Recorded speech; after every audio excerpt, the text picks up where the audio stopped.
Welcome back, everyone. My name is Patrick. You're watching the Oilers Rundown. We are officially 1 week away from the NHL trade deadline, Friday, March 8th. What will the Edmonton Oilers do? We'll be discussing it today, going over all the latest. The Edmonton Oilers have a couple games coming up this weekend. The Seattle Kraken tomorrow, Pittsburgh Penguins Sunday night. I have all the latest roster news for you to get you ready for the weekend. But first, let's start with the latest update from the fourth period's David Pagnotta. Edmonton's looking to add, both on D and up front, with Pavel Buchnevich among their targets.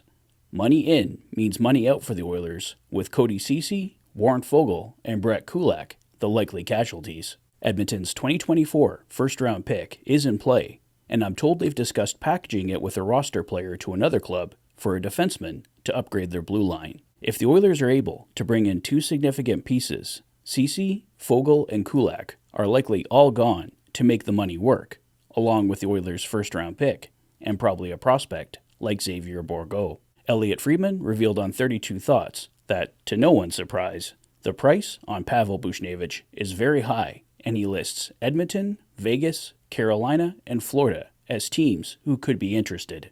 And we got this update tonight from Frank Saravalli on Oilers Now, courtesy of Carmen Gill. Frank Saravalli saying the Oilers are doing their due diligence on Pavel Buchnevich, and he said Oilers fans can take Jake Guentzel off their list. Disappointing news to hear, but Pavel Buchnevich does make more sense as a target for the Edmonton Oilers as he's got some term on his contract, and it could be a manageable $5.8 million per season. The Oilers are looking everywhere, and you will hear their name everywhere. Anthony Mantha and Nick Dowd are on Edmonton's list, as we know. And of course, for the Oilers to get anything done at this deadline, they will have to be creative. We know the Oilers have had a strong interest in Philadelphia Flyers D-man Sean Walker, and with Chris Tanev now off the market, that interest likely intensified. The fourth period's Anthony DeMarco revealed the following. As defensemen continue to come off the board, there are 6 teams still in on Nick Seeler and Sean Walker, including the Edmonton Oilers. If the Oilers could add both, it would definitely bolster the blue line. Contract negotiations with Sean Walker and the Flyers have gained traction.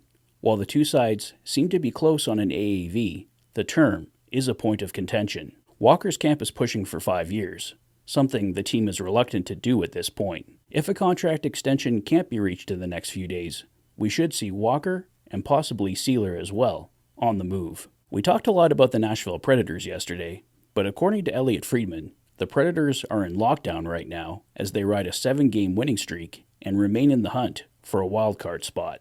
If the wins continue, they likely will no longer be sellers. The one exception to be moved could be Tommy Novak. As the Oilers get set to take on the Seattle Kraken tomorrow at 2 p.m., it looks like they will roll with the same lineup that brought them wins over the LA Kings and St. Louis Blues. Stuart Skinner will get the start and goal, and Calvin Pickard will face Pittsburgh on Sunday night. Well, that's all the latest, guys. The Athletic's Pierre LeBrun reporting this afternoon that the Edmonton Oilers are likely to remain patient, see if prices drop. That is the MO of Ken Holland. He's a very patient general manager. A year ago, picking up Matthias Ekholm and Nick Bjugstad 2 days and then 1 day before the trade deadline. The Oilers aren't typically a team that acts early, and I don't think this year will be any different. My guess is Oilers trades start on the Wednesday and then possibly more on trade deadline day on Friday. The Oilers do play a game on Thursday, so Wednesday and Friday do make the most sense for me. But we'll see what happens. Maybe Ken Holland has something cooking as we speak. So I think at the end of the day, the Edmonton Oilers will be happy if they walk away from the trade deadline with 2 new forwards, a new top 4 defenseman. Like I said, we'll see what happens here over the next few days, guys. At this point, who do you think the Oilers should go after? Who are your number 1 targets? Let me know in the comment section below. If this is your first visit to the channel and you like what you see, please consider liking and subscribing for all the latest Oilers content. You've been watching the Oilers Fanatic. Thanks for being a fan.